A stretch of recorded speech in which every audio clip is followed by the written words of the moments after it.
चौथ्या इयत्तेमध्ये आपण छत्रपती शिवाजी महाराजांचे चरित्र आणि त्यांचे स्वराज्य स्थापनेचे कार्य यांचा अभ्यास केला. शिवाजी महाराजांच्या जन्मापूर्वीचा काळ म्हणजे आजपासून सुमारे 400 वर्षांपूर्वीचा काळ. यालाच आपण जुना किंवा 400 वर्षांपूर्वी होऊन गेलेला काळ असेही म्हणतो. व्यवहाराच्या सोयीसाठी आपण काळाचे काही भाग पाडतो.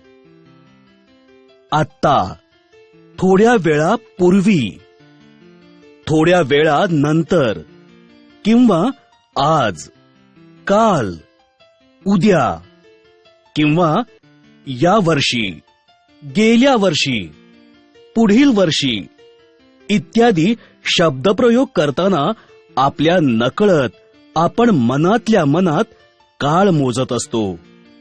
यांपैकी आत्ता, आज, या वर्षी इत्यादी शब्द वर्तमान काळ दर्शवतात.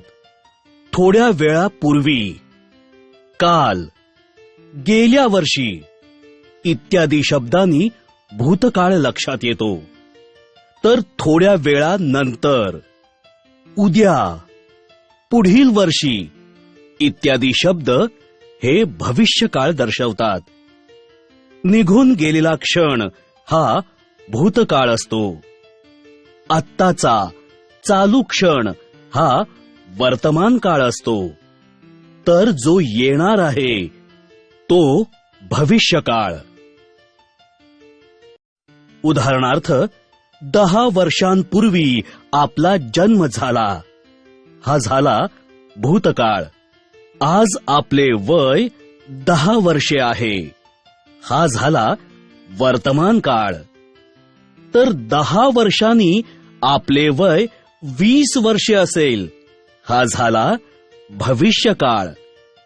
आपल्या जन्मदिवसापासून ते आजपर्यंत निघून गेलेला काळ हा आपला म्हणजे एका व्यक्तीच्या आयुष्यातील भूतकाळ होय.